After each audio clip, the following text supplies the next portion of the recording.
And along with me, like every other time, ladies and gentlemen, I welcome Dr. Anita Pfaff uh, in this show again. Good afternoon, and I hope you are okay. I hope everyone is okay. Yes. So we know that we are passing through quite difficult times back home in India and in Calcutta.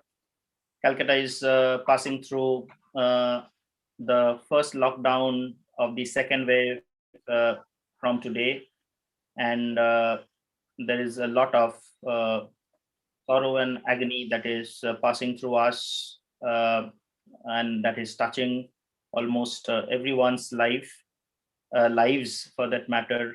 Near and dear ones, friends, families are affected, and in these difficult times, we are looking for inspiration. We are looking for soothing words. We are looking for a lot that can give us that momentum back in our lives, which we are suffering for the last 1.5 months, so to say.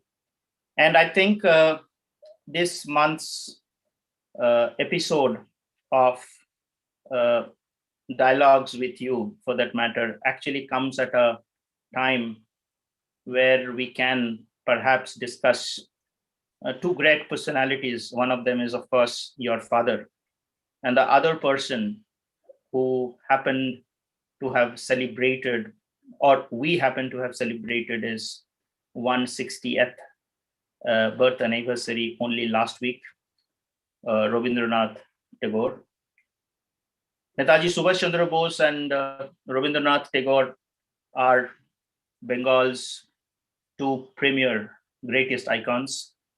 Though there were commonalities in their philosophy and politics, there were also many differences.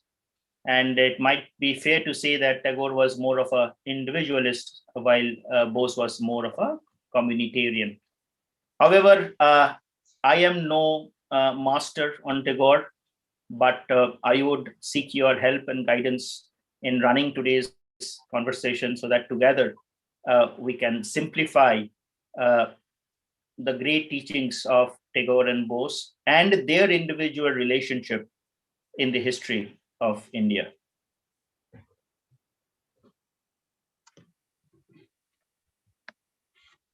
So, without further ado, maybe I will ask you, do you have any specific way that you want to help us understand this Tagore and Bose relationship for the audience today in this context?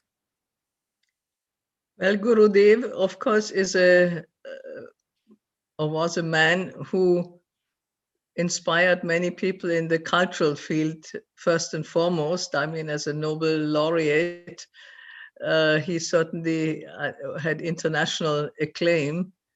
And be it his literature, his music, his painting, and his role as an educationalist made him outstanding, and probably also to this day rather prominent in this world, not only in India. But if we talk about Gurudev in connection with Netaji, I think we can also, or we can concentrate on him mainly as a political man also. As you pointed out, he was of a different nature in his political views and his whereas you might say that for Netaji, first and foremost, politics, if you call the struggle for independence mainly a political one, was of paramount importance. And for Gurudev, most likely it was the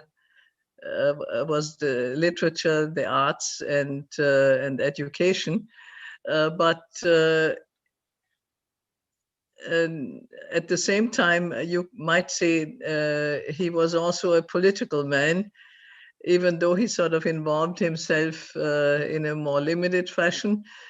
But there was sort of a coming together and melding of the two, of music and the artistic part, the political one. And certainly there were two songs which touched upon the political side of India very much. Bandai Mataram is one. Of course, it was not written by him, but he involved himself very importantly in the controversy that occurred when the Congress wanted to adopt Bandai Matarams and did adopt them as so to say, their song, and thereby creating or contributing to a political problem which arose, or a communal problem, because depending on which part you addressed, it was just a cultural and Indian one, or you could also sort of see an anti-Muslim attitude in this. And I think Gurudev helped overcome this to some extent and suggest a compromise which enabled the more conservative and, I would say, maybe narrow-minded Hindus to accept the fact that Bandai Mataram was used, and yet at the same time was not used against other communities in India. And I think that was quite important. And of course, the other one is a song which he himself created, that is Jana Gana Mana, the national anthem. And Netaji was the first one to pick this as a national anthem, and selected this song to be sung as an anthem at the foundation of the Indo-German Association in Hamburg almost 80 years ago. And in fact, I just noticed Kiran Mukherjee is with us today. His father, Brajalal Mukherjee, who was a member of the Indian Legion and the Center Free India during the 1940s, was the one who sort of helped in selecting the way of presentation. He sang this song at the time. And so I think even for those who are not that musically minded, in a way, Gurudev will live forever, or at least for many decades and centuries, hopefully to come, through his creation of the national anthem, even though maybe it was taken away a bit from the Bengali and made an all-Indian one, also in terms of the wording. Correct. Yeah, I think we have actually a lot to discuss for that era, which actually you picked up, Janagana and the Vande Mataram controversy. Actually, that is the height of the political crisis, so to say, the end of the 1930s in India. So I want to come to that to talk about it perhaps in some more details in addition to these controversies. But if I can just take a step back and try to decipher the relationship between Tagore and Netaji. Huge age difference. One born in 1861, another in 1897. So in a way, Tagore is a father figure to Netaji in terms of their age difference. Yet, both of them gelling it out in the Indian freedom struggle from the early 1910s, so to say, if I may say so, right up to the 1941. Because again, coincidentally, we lost Rabindranath in 1941, and Netaji left India in January 1941. So roundabout Indians last saw of them in 1941. But this 30 years of association that happened between them was a remarkable period. And I would like to decipher together with you since his early childhood, because when I was also trying to find out what exactly have people tried to do with regards to the relationship between Tagore and Netaji, I did not find so many very deep analysis, and neither am I trying to do any analysis today, because what we intend to do is to discover history.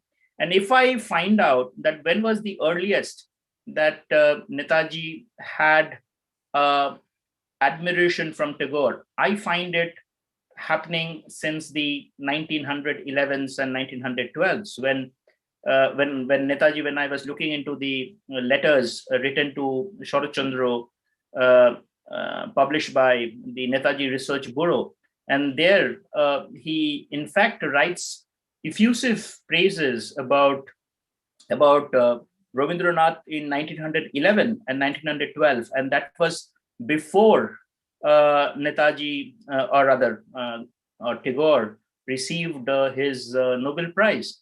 And he was in fact ruing the fact that what strange people, I'm just quoting from something that I have written down here, from that letter. It was very remarkable.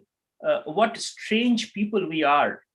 We have so little reverence in us. And I'm almost stung with self-reproach when I think how indifferent Bengal has been in showering laurels upon him. And by upon him, he meant Rabindranath.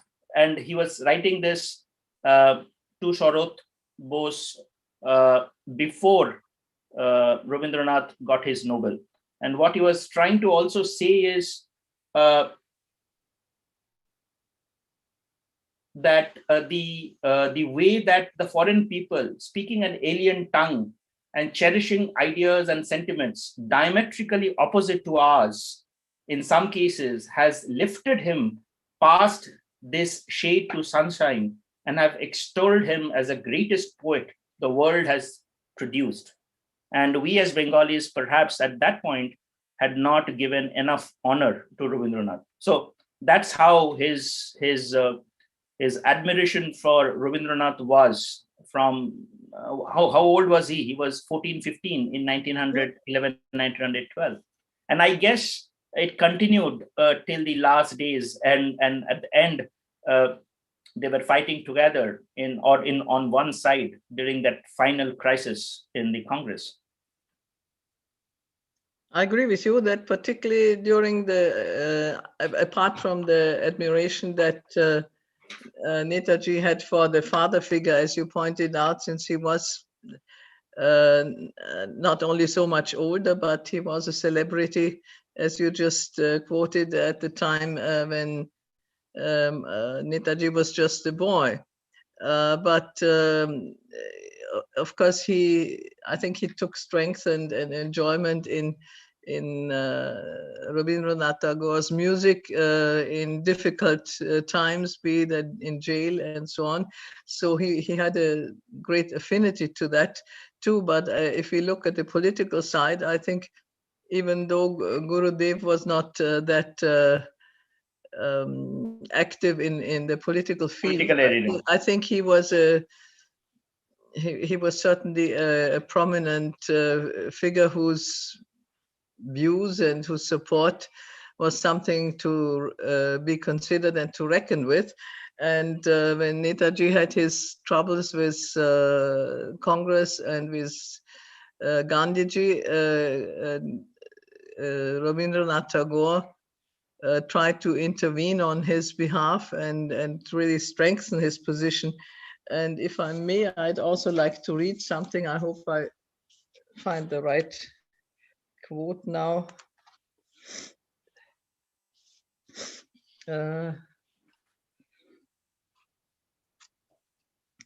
Sorry, I should have marked it better. No problem.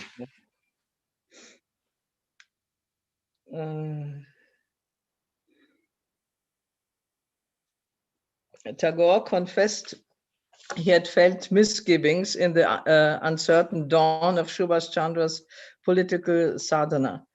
But now that he was revealed in the pure light of midday sun, there was no room for any doubt. Tagore was not setting up the warrior in a counterpoise to the saint. Let nobody make such a grievous mistake as to think, he cautioned, that in foolish pride of narrow provincialism, I desire to see Bengal as an entity separate from the rest of India. Or dream of setting in my own province setting in my own province a rival throne to the one on which is seated a majestic figure representing a new age in the political history of the world. Yet he saw Subhash Chandra as the deliverer who would claim of his countrymen the resoluteness, the unwielding will to live and to conquer, strengthened by the inspiration. I will not bother you with reading further because I have never been a Is very this good the reader. Deshonayak citation kind of? This is this in connection with that. Correct. It yeah. And It starts with robbed of the presidency by the Mahatma, the Deshbandhu's political disciple, had been unbeknownst to him given the appellation Deshanayak, leader of the country, by Gurudev. correct. See, both of them initially had reservations about each other, but at the end of their lives, kind of, they decided to admire and publicly acknowledge. And this is a testimony, the passage that you read, because even during that period that I was talking about, when Netaji was in presidency, he went to Shantiniketan. By that time, Rabindranath had already received his Nobel Prize, and he went there actually with a lot of hope. It was around 1914, and Subhash sought his advice with regard to the life activities and students. The kind of answer he got from Tagore at that point in time didn't impress him too much, because Tagore said, go and work in the villages and stuff like that. He was perhaps expecting more intellectual upliftment with the poems and the romance of poetry, etc. So actually, he did not feel very impressed with that 1914 meeting in Shantiniketan. But again, just like the para you read, he changed his viewpoint towards the end of his 1930s, during that crisis, to revisit this topic and bring back his renewed respect for the old man. Also, the other way around, you have to consider that, as you just quoted, that this attitude was held by a young man, a teenager, really, not even an adult. And Tagore at that time was a mature man who had sort of arrived at the peak of his celebrity and all that. So it's not so surprising. And of course, Netaji was a firebrand, and just a little older. He also had his problems with Gandhiji, by whom he was also in some ways not that impressed, because he was more radical in his views and probably more optimistic that things might move much more speedily than eventually they turned out to develop. But as they both were adults and had gone through difficult phases of their lives, then I think on both sides, of course, there is a different appreciation and more of a kindred of spirit, which, apart from the individual biographies that you have, is just maybe also the normal part of a generational relationship, so to say. Yeah. And therefore, I call this 1910s, where we find these things as the adolescence of the Tagore-Netaji relationship. I would like to move to the adulthood, which was more the 1920s, because I believe that the most significant thing that happened in their lives is the mere coincidence that Rabindranath Tagore and Netaji coming back from Europe to India in the same ship. And actually, when I discovered that, I actually had that urge to find out what exactly, how many days did they spend together in that journey back.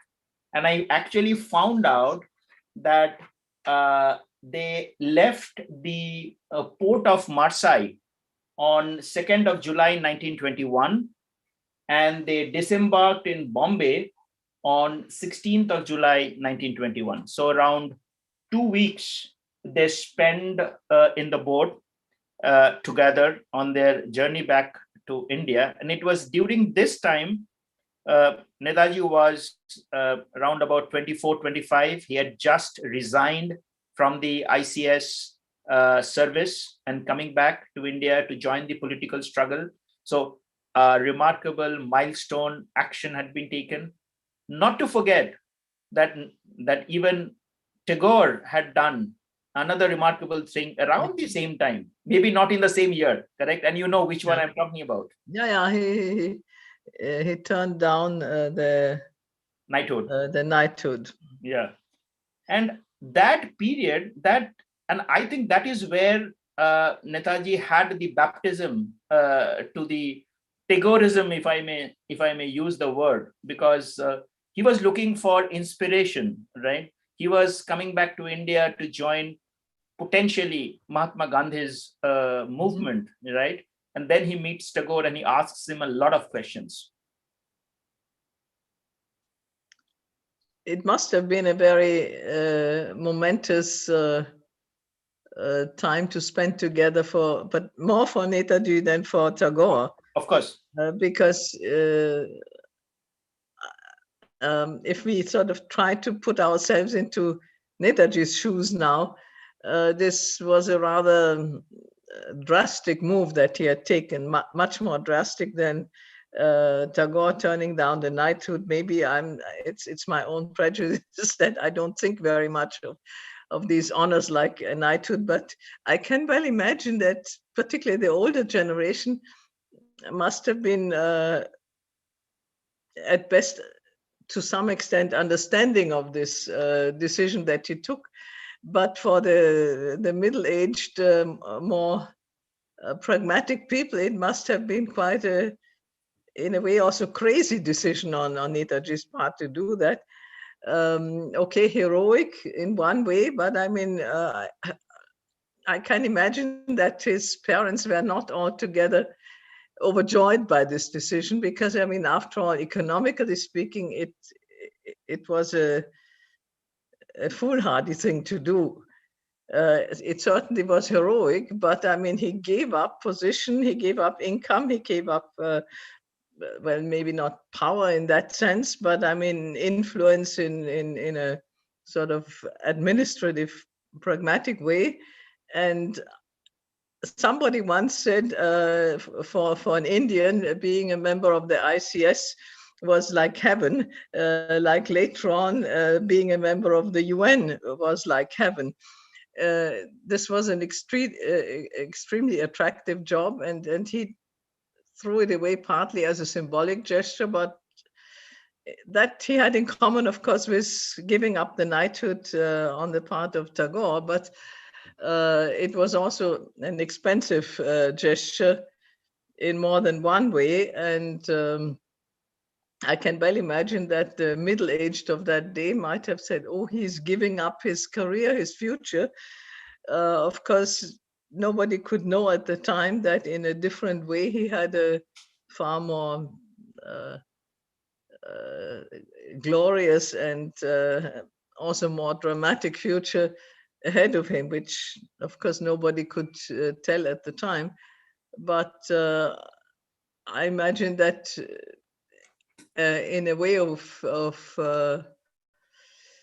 thinking that Rabindranath Tagore must have respected this move, even though it was not only a symbolic move on Netaji's part. And Rabindranath at that point of time, apart from this knighthood thing, which happened actually maybe a year earlier, was also in the center of the controversy in the fact that he publicly had a different opinion about Mahatma Gandhi's non-violent, non-cooperation movement. Yeah, and we all know that as an educationist, Rabindranath had a viewpoint that we cannot divorce ourselves from the Western educational philosophies and values. And I guess Netaji was also trying to get some answer to those questions in that journey, because actually Congress had used another literature stalwart, Sharat Chandra, to convince Rabindranath change his position against Gandhiji, and Rabindranath did not agree. So maybe a young boy given up a plum job, coming to join a great movement of Gandhiji, spending time in a ship with another Bengali who is an icon, but opposed to the philosophy of a certain philosophy of Gandhiji, is a fascinating situation to be in, perhaps, and a great subject of research for historians. Well, in a lighter vein, you might say it was the in part the Bengal attitude of sort of the if you want to say so, the Bengalis were, or many Bengalis were sort of more the radical part of the independence movement. I would like to mention another name in this connection, of course.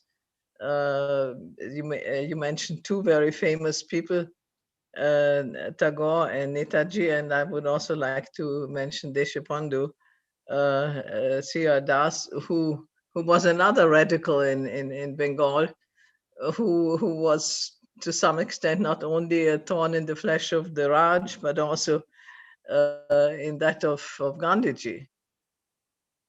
Correct.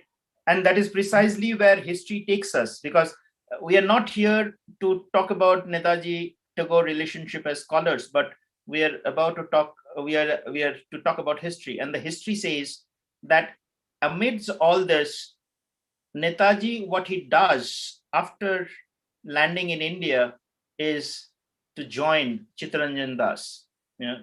He doesn't join Gandhiji; he joins C.R. Das. Well, so we went to see Gandhiji first, but in a way it was also Gandhiji who, after talking to him, said, well, maybe you should go and see C.R. Das, because he saw that in a way Subhash had more in common with his fellow Bengali than possibly with Gandhiji at that stage. Yeah. And that is where I think that led him to his first imprisonment, the significant imprisonment in Mandalay, and in the Mandalay jail. And you spoke about how he drew inspiration from Tagore during his imprisonment years. And I think we cannot just discuss Tagore and politics in the context of Netaji. This is one chance that whenever Netaji is put into jail, he draws inspiration from Tagore's music. And this is where I discovered another gem. Tidbits of gems are coming from here and there, not a very cohesive stuff here, but he used to keep an exercise book in which, in Mandalay jail, he used to write down his favorite songs, including, of course, the third or the second national anthem, which we have not spoken about yet, the national anthem of Bangladesh, Amar Sonar Bangla, Ami Tomaye Bhalobashi. That is supposed to have been Netaji's favorite song while he was imprisoned in Mandalay. And how I learned it? I know it because I discovered a letter again from Netaji Research Bureau, a letter that he wrote to Sharat Chandra Chattopadhyay from Mandalay. He writes, and I'm quoting here, such beautiful lines. It is worth listening to. If I had not been here, I would have never realized the depths of my love for Golden Bengal. This is actually a translated version, so actually it has to be read as Shonar Bangla. I sometimes feel as if Tagore expresses the emotions of a prisoner when he wrote Shonar Bangla Ami Tomaye Bhalobashi, Chirodin Tomar Akash, Tomar Bratash, Amar Prane Bajaye Bashi. When even for a moment, the vision of Bengal's variegated beauty rises above my mind's eye, I have the realization that going through all this trouble and coming to Mandalay has been worthwhile. Who knew before that there was so much charm hidden in the soil of Bengal, in her waters, in her tides and air? It's as if imprisonment and Rabindranath brings out the best patriot out of him. And actually, I was tempted to call this episode as the poet and the patriot. It's so beautiful. Well, Netaji, of course, is an Indian and not only a Bengali. But on the other hand, Bengal has maybe more, or had in the past had more orientation in everyday's life towards music, towards poetry, and the arts. So it's not surprising that for a man of that generation, he did have a lot of interest in these things, and a lot of enjoyment also in music and poetry, even though he was not an active musician or poet himself, which of course in Bengal used to be probably to some extent still is. I mean, there was always a lot of house music played, and the Rabindra Sangit were a sort of household item for a Bengali, and of course to a lesser degree for other Indians, because partly as a poet he also carries and is carried by the language as such, and of course in that sense, of course he is very specifically Bengali, but both Rabindranath Tagore and also Netaji are far more than just being Bengali. And I think Netaji made more a point of that also in terms of his language. He tried to speak Hindustani on many occasions and so on, and also sort of cultivate there cannot be being an Indian and not just a Bengali. Correct. There cannot be any better example of that. That you just spoke. That they were not just Bengali, they were is the manifestation and the translation of Jana Gana Mana to Hindustani in the INA.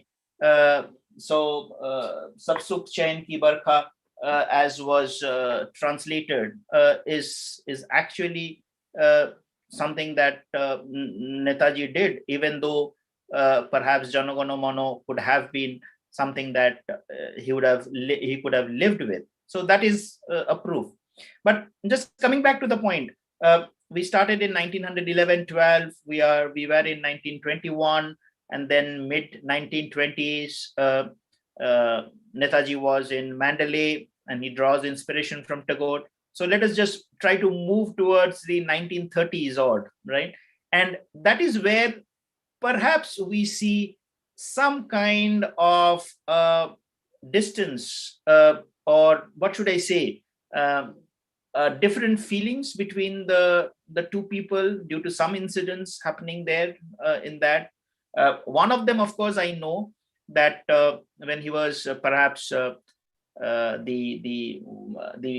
something to do with the Saraswati Puja, where Netaji did an idol worship in the college, which Tagore did not like, because Tagore, being a Brahmo, did not believe in idol worship. But that was their beliefs. But in general, I think there was some tiff about a reference as well, which Netaji wanted from Tagore when he was going to Europe in the early 1930s. He wanted to have a recommendation to see some people, amongst others Romain Rolland, I think, and he had asked both Gandhiji and Tagore for recommendations, and I think Gandhiji didn't give him any, which is also telling. But let's leave it at that. Tagore did, but I think ultimately he sort of reached out on his own to see some of these the people he was interested in, and I think he did not even use the Correct. recommendation and introduction that Tagore gave him, or didn't need it, whichever. Correct. It has to do with some history in the past where I think when he had written his first part of the autobiography, he wanted a foreword, and there it appears that the letter that Tagore provided was very formal. My friend Subhash is going to Europe. Anyone there? Please help him, kind of a thing. It lacked the personal touch of it. And therefore, next time he got his chance, the next year, I understand, he did not let it go. He did say that I could have asked for the foreword from you, but you will not like it because my book has certain viewpoints against Gandhiji, and the way that I am seeing you becoming a blind follower of Gandhi.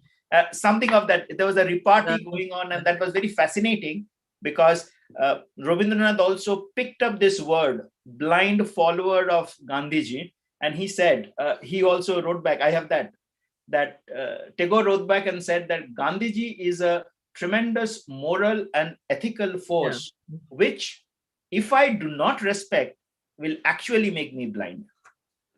So that's the strength of intellectualism, I should say. No, but on the other hand, you might also say there's a kindred spirit between Tagore and Netaji, because Netaji, in spite of his difficulties with Gandhiji and you might say the not very friendly way Gandhi treated him, he, for some reason, kept being an ardent admirer of Gandhiji. And I mean, it was after all he who called Gandhiji the father of our nation, and always sort of wanted to know how Gandhiji reacted to whatever he did, whether it was in the Far East or also in Europe. So this is a kind of interesting thing, that it seems that Netaji felt that he could be critical of somebody, but yet respect him and not treat that person. And there's in fact a quote, I don't remember it exactly, said, "I'm like a boxer. If the fight is over, then we shake hands," or something like that. Shake hands and forget. Okay. Yeah, but my feeling is that Gandhi could be a bit more nasty, I would put it that way. Yeah, we'll come to that. We are coming to that period because that is when, of course, we will have to call a spade a spade. I don't think we are here to brush the reality under the carpet, because we're talking about 1930s, 1933. Netaji goes to Europe, and it is during that period he spends. And then when he comes back during 1937, that is when we have already discussed in the previous episodes, the Haripura and the Tripuri Congress. But it is also that after his coming back from Europe, there is a distinct warming up of the relationship between Tagore and Netaji. I should say rewarming. And this is where you were mentioning about the Bande Mataram controversy. And for the uninitiated, there was a controversy around the stanzas used by Bankim Chandra Chatterjee in Bande Mataram, and it was felt that it was heavily oriented towards Hindu and was not reflecting the secular spirit, so to say, if I may use the word. But and Congress, before adopting Bande Mataram as a part of their activity, asked, and actually it was Netaji in 1937 who convinced the Congress to seek Rabindranath's advice, as you said, and Rabindranath suggested that please keep only the first para and drop the rest. Yeah. If I may make a comment mainly for the participants who live in Germany, there's a certain parallel in Germany. The German national anthem uses the third verse of a song which was quite well known in Germany, but the first verse, for example, is totally outlawed. One is not allowed to sing that. That is the Germany song. And in fact, only the sort of fascist right-wing group sometimes do. But for some reason, one also sort of stuck to a song, but only to one verse, which was felt to be conveying the spirit of the country at that time, but not sort of the fascist, nationalist sort of German superiority complex conveying first verse of this song. Correct. And if it was not Netaji, perhaps Congress would not have approached Rabindranath to solve this, and Bande Mataram perhaps would have lived in a controversy, or we would have got another national song. But another significant part is it was during that time they were also celebrating the 100 years of Bankim Chandra Chatterjee in 1937. And to find that three Bengali stalwarts, Bankim Chandra Chatterjee's creation being proposed by a Congress president, the preeminent party during that pre-independence era, under the advice of Rabindranath Tagore. Look at the influence of Bengalis during that political stage, and how the destiny of our socio cultural landscape was being shaped in those areas, or in those era of the end 1930. But at the same time, we will now come to that most important aspect that we have, of course, discussed with Lenny Gordon and Rudranshu Mukherjee in the last episode in February about Haripura and Tripuri. Your first comments of that episode, now that you know we have discussed this, so now bringing in Tagore into the arena, what's your first comments of that period between 37 and 40, that those 3 tumultuous years?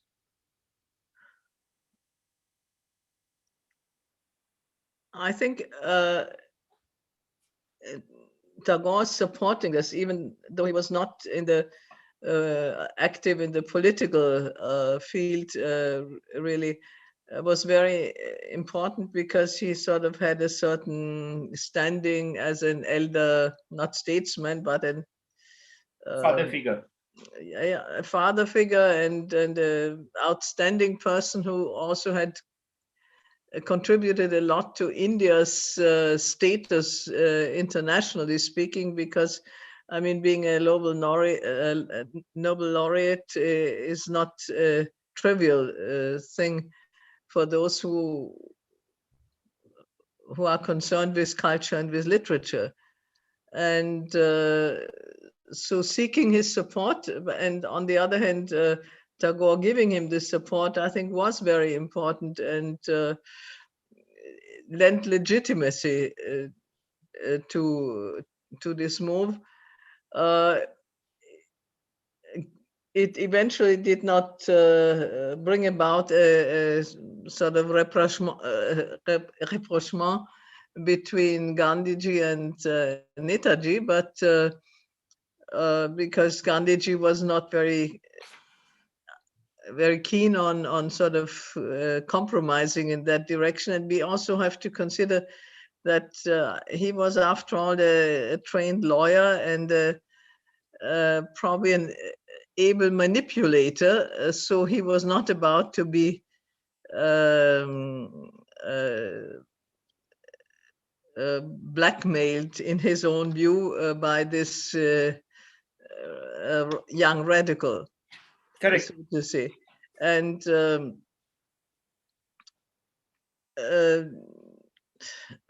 No, I think Gandhiji was so politically charged that he didn't understand the logic, because if Tagore by chance had been in place of Gandhi and had the influence on the Congress, his logic was extremely well thought through.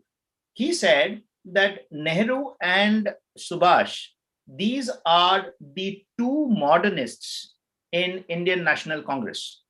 And therefore, when towards the end of 1938, Subhash declares the intention of seeking the second term as president, Tagore supported it on the grounds that I want these two young blood who are the modernists to be leading the Free India.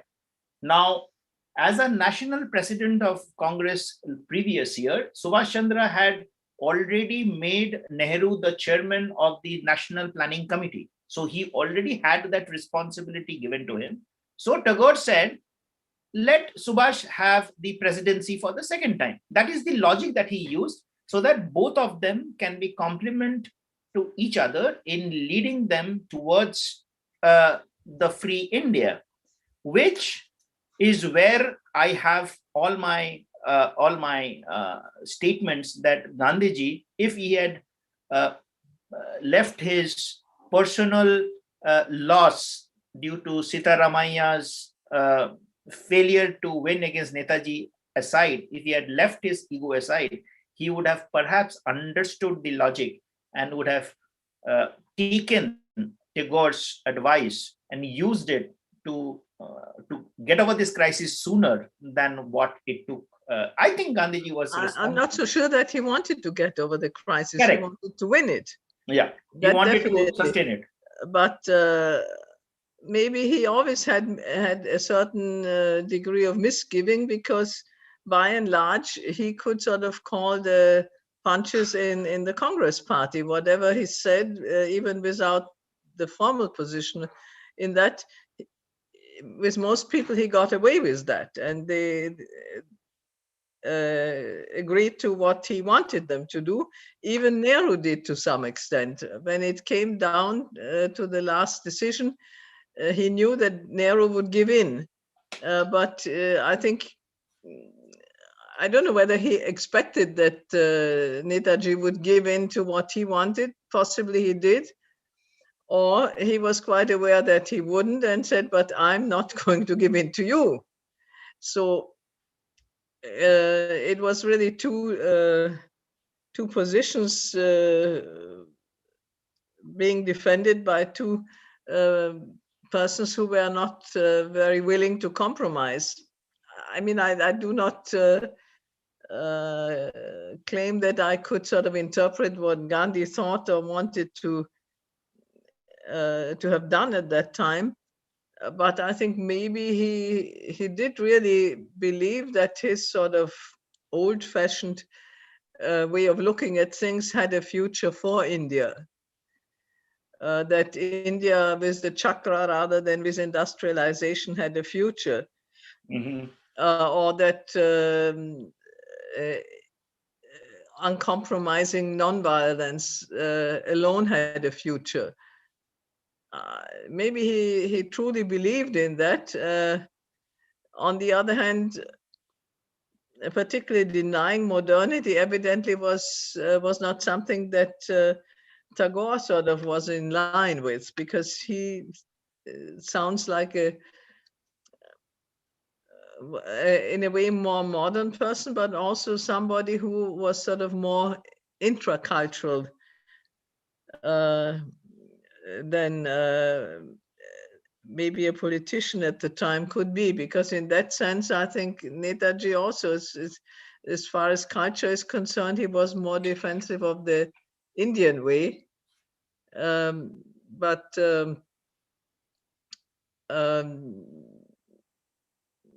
I'm quite sure that for Gandhi, there was a mix between what he truly believed in it as being the right and correct and advantageous path towards India's future, and his personal vanity that everybody else sort of cowed down to him. So who is this chap to sort of contradict me? Correct. Correct. And actually, there's one thing which perhaps many of us have will notice if we go deep. It was as a kind of a protest. Uh, Rabindranath Tagore decided to felicitate Subhash Chandra Bose in Shantiniketan during this period when his fight with the Gandhi faction of Congress was going on. And during this visit also, it is not that Tagore was always the father figure. I have discovered that even during that crisis when Netaji was at the receiving end, actually, he got a chance to also hear about certain misgivings of Tagore as well. In general, like he was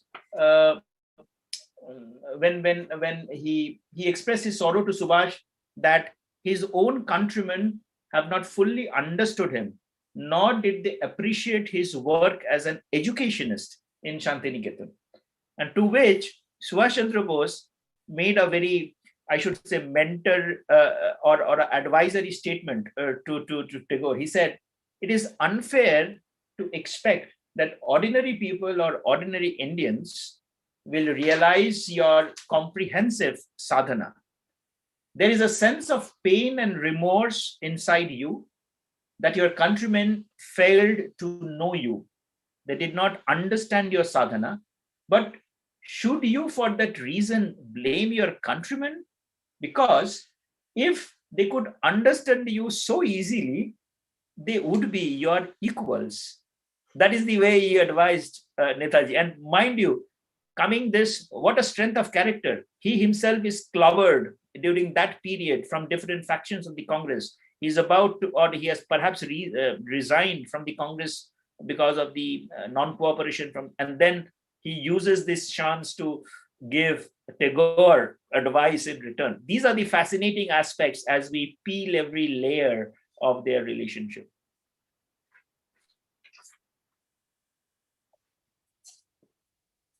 There are many aspects, and I think right through 1938, 1939, 1940, this episode continued because even in the after effects of the Tripuri Congress spilled over to 1942 when the Congress Working Committee banned Subhash Chandra Bose, and Rabindranath continued his protests. And it is during that time, I think, he also made a very fantastic statement. That remarkable line after he resigned: "The dignity and forbearance with which you have shown in the midst of the most aggravating situation has won my admiration, and we have found my confidence in your leadership." And that is where Lenny Gordon comes in now, because he has analyzed this Deshonayak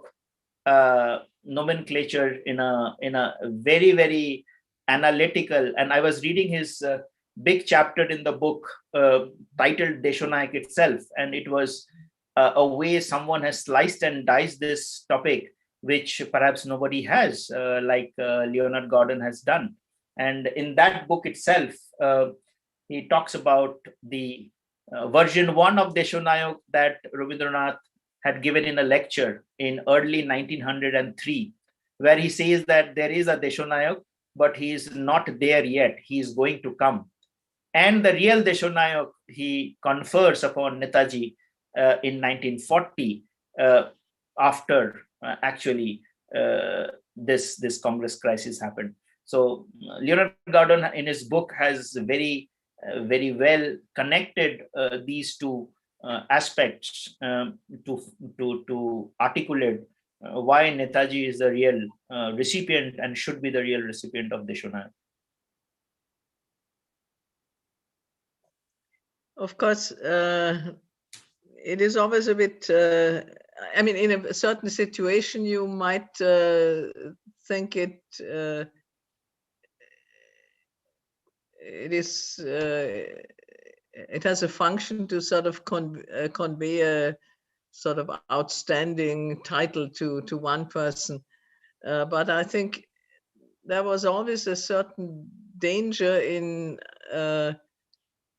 attributing success only to one faction or one person. And I think, after all, I think India, when looking back on who really was successful in winning independence for the country, or you might say in a wider sense, empowerment, there was always a danger sort of to monopolize the functions and say it was only non-violence, it was only this or that that had a beneficial effect on India. Whereas I think one has to realize that these monocausal analyses are usually rather simple-minded. It is always a combination of many different factors which contribute to that. And neither did Netaji alone or Gandhiji alone succeed in winning independence for India. To some extent, they both lost together when India was partitioned, but it really was Indian independence was a teamwork with many also geopolitical contributing factors in the process. But I think Rabindranath Tagore's support of Netaji certainly was of great moral importance for him at that time, when not only Gandhiji sort of shot him down, so to say, but many of the Congress leaders at that time and even later also sort of always tried to put him down to some extent, if for no other reasons, but to sort of make themselves important. If I come to today's context and ask you a question, you have the option of not answering this, but do you have a preference of your father's birthday being celebrated as a Deshonayak Divas or a Parakram Divas? Do you have a preference there? Not really, because I think, first of all, I feel very gratified that he is being celebrated after so many years by so many people. And if different groups feel that one aspect may be more important than another, and therefore choose a certain path also in celebrating him or give a certain name to that, I think they should be entitled to do that. I don't think this is an insult in any way to him. But if others again say, no, this is not the main feature, the main characteristic of Netaji, it is another aspect that we should really sort of emphasize, this is perfectly fine. I think you can certainly celebrate him in different ways and also call these celebrations different names. I have no qualms with calling it this or that, as long as I think people want to pay tribute to him.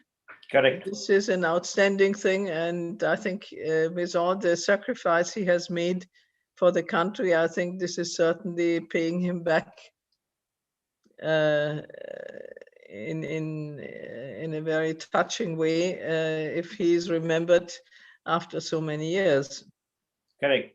And understand his life and legacy with more sincerity than any other aspect of his topic.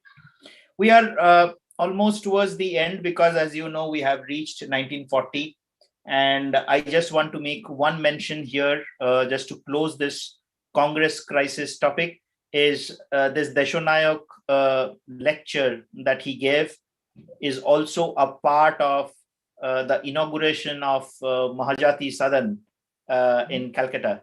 And that is also a kind of Rabindranath's maverick spirit, because on 12th August that year, the Congress took a decision, the working committee took a decision to ban Subhash Chandra Bose, whereas on 18th of August, he decided to travel from Santiniketan to Kolkata at the request of Netaji to inaugurate Mahajati Sadan, a name that he gave. And it is in that stage he put in effusive praise for Netaji.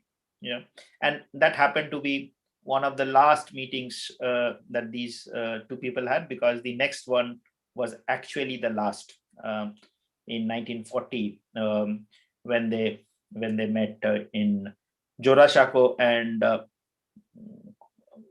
of all coincidences, 2 hours after they met, he was arrested. Correct? Yeah. So I think that was the Congress portion we have.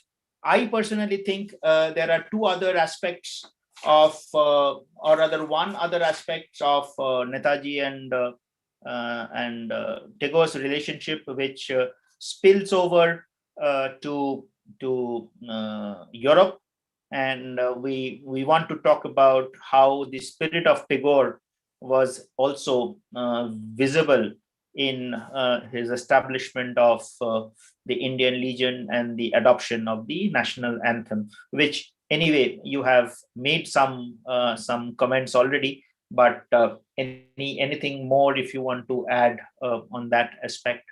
Well, a different aspect of Europe and of the West in general, you might say. You already mentioned that in 1921, Rabindranath Tagore and my father traveled on the same boat, but Rabindranath just came back from a visit to the United States and to Germany, and not only Germany, Europe at that time. And I would just like to mention how outstanding it is for a poet to have this recognition in a totally different culture and language, because poetry is so much uses the vehicle of language to express itself. And I imagine it is exceedingly difficult to sort of convey the richness of what poetry is in a translation. And I think therefore it is maybe for those who are from Germany, it's even more difficult, because a number of the translations were not done from Bengali, but from English translations into German. Which of course gives you a double loss in terms of using this vehicle language, and but yet Tagore is even today probably the most famous Bengali in outside his own country. Correct.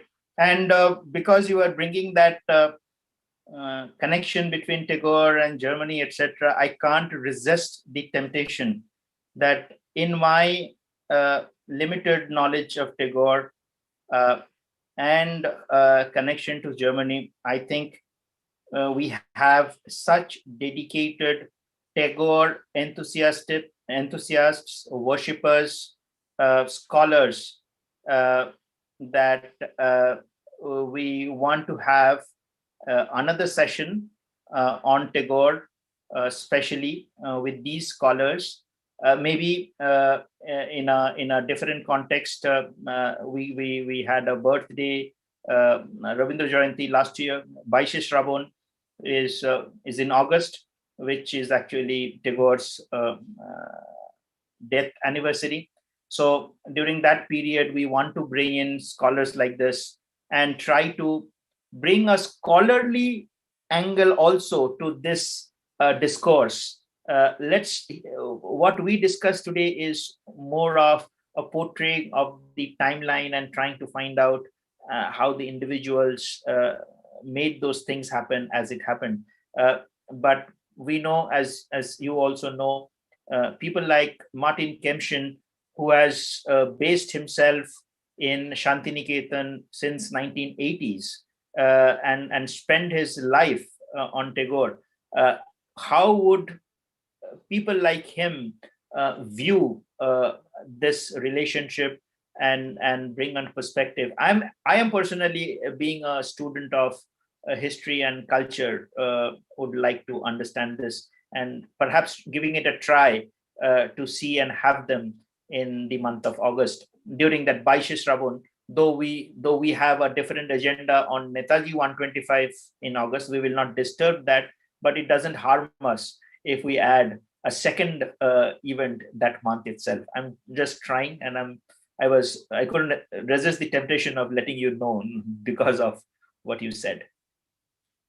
Yeah, I would like to add to that. Of course, you, Shaibal, and myself, we are not really scholars, as you mentioned, on this topic, but in a way, we are sort of admirers in ourselves, and we have to appreciate that our audience put up with this, and I hopefully enjoyed remembering Tagore, even though we could not bring to bear a lot of insight and scholarly knowledge that you might have expected.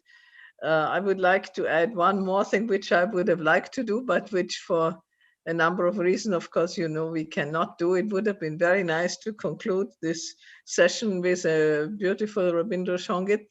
But as you know, we might have landed ourselves in trouble if we had played it without all the due permits and fees that we had to pay for that. So please all remember your favorite Rabindra Songit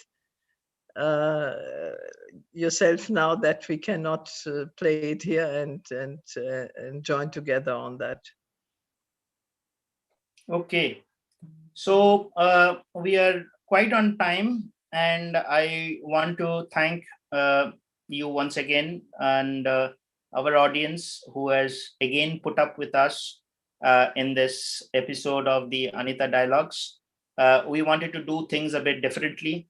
As you know, we started in the month of February with the milestones in Netaji's life in February, which was about the submarine journey. In the month of March, we picked up the Congress crisis, and we had two stalwarts, Leonard Gordon and Rudrangshu Mukherjee, who joined us as guests. Then in the month of April, we celebrated the INA and the war on the Eastern Front in Burma, and we were very privileged to have Lieutenant Bharti Asha Chaudhary. Mr. Sanjay Chaudhary is in this meeting, as I can see. I hope your mother is doing well, and all regards to her. This month, we thought of bringing in the perspective of Netaji and Rabindranath, though in the month of May, there were many incidents which could have been worth noting, but we thought that those are anyway going to recur in in the next episodes. Especially, just let me just give one milestone. On 29th of May 1942, Netaji met Hitler. So that was one of the things that happened in the month of May. But Netaji in Europe will be discussed in much more details with the right scholar in one of the future episodes. Next month, we have a very special episode with special people joining in. And before we close, I would request Dr. Pfaff to give a curtain raiser on that.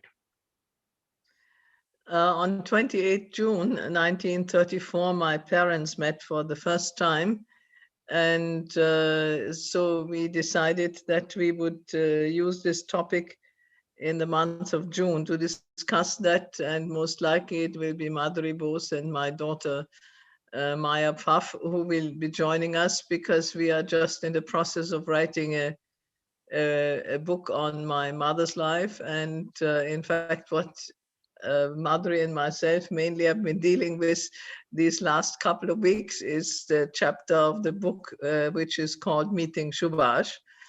And so this is going to be the emphasis next month.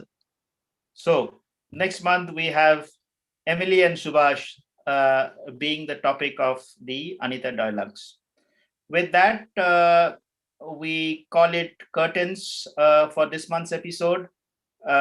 Before closing, we once again understand that all of us and our near and dear ones are under tremendous stress and pressure, and many of us are in sufferings due to the COVID and lockdown. Wherever you are, our prayers are with you. And from Sampriti, we have taken some initiatives in supporting many such initiatives around oxygen park and home care facility. If you wish to donate into our cause, please feel free to contact us. We will put you in touch with the right agency in Calcutta who are working on these episodes. The situation is quite requiring all of us to put our hands together, not only with the human efforts, but also monetary efforts to tide over the crisis. And despite all this, the audience who joined us, we feel gratitude to be grateful to have your support in this continuing episode, and hope that Tagore and Netaji has given us some reason to get some smile in our faces in these difficult times. With this, we are signing off this month's the Anita Dialogues, and we see you again in a better spirit, in a better situation, of course, in the month of June. Our prayers are with everyone for during this difficult times. Thank you and namaskar. Jai Hind. Jai Hind.